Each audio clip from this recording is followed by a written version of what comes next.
Hello, আসসালামু আলাইকুম। আমাদের নতুন ভিডিওতে আপনাদের সকলকে স্বাগতম।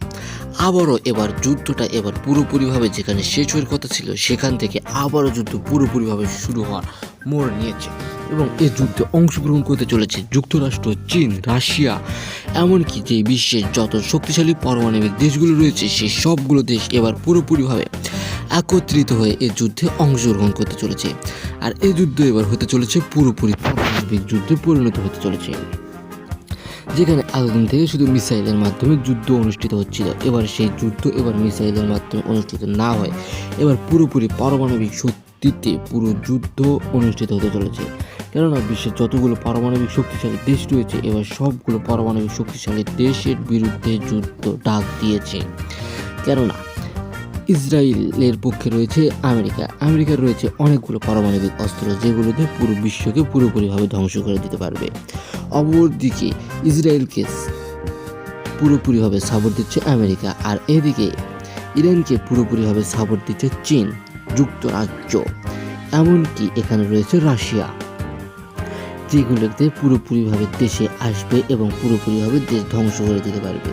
আর এই তিনটি দেশ সব থেকে বেশি শক্তিশালী পারমাণবিক অস্ত্রের দিক থেকে, আর এই দেশগুলো বেশি শক্তিশালী হওয়ার কারণে এদের সামনে মাথা উঁচু করে কেউ দাঁড়াতে পারে না। আর যেই দাঁড়াবে তার অবস্থায় দিকে তারা পুরোপুরিভাবে শেষ করে। এই শক্তি এবং এই সাহসিকতা নিয়ে তারা এবার মাঠে নেমে পড়েছে। আর এদেরকে সাহায্য করার জন্য পুরোপুরি রয়েছে প্রস্তুত জাতিসংঘ। কেননা জাতিসংঘ এদের আন্ডারেই কিংবা এরাই জাতিসংঘ নিয়ন্ত্রণ করে, যেখানে তারাই এই শহরকে কিংবা তারা এই দেশকে পুরোপুরিভাবে নিয়ন্ত্রণ করতে পারতেছে না, তারা কিভাবে জাতিসংঘকে নিয়ন্ত্রণ করবে। আর এখানে রয়েছে নতুন নতুন মোড়। আর ইসরায়েল কখনোই চায় না যে তারা হেরে বেহে। আর ইসরায়েলকে সাহায্য করতেছে যেহেতু আমেরিকা, আর আমেরিকা ভেবেছিল যে আমি তো ইসরায়েলকে সহযোগিতা করতেছি, এবার জয় আমাদেরই হবে। কেননা পারমাণবিক অস্ত্র নেই ইরানে, তাই তো এবার পারমাণবিক অস্ত্র সঞ্চয় করে আবার মাঠে নেমে পড়েছে ইসরায়েলের বিরুদ্ধে।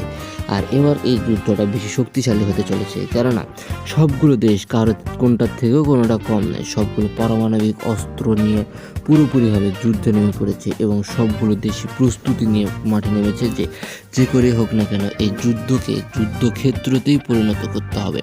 আগে যা হয়েছে সব কিছু ভুলে গিয়ে, সব ভেদাভেদ ভুলে গিয়ে এবার সংগঠিতবদ্ধ হয়ে আক্রমণ করতেছে এবং এই যুদ্ধ যাতে তাড়াতাড়ি শেষ হয় এটাই সকলের প্রত্যাশা। তো ধন্যবাদ।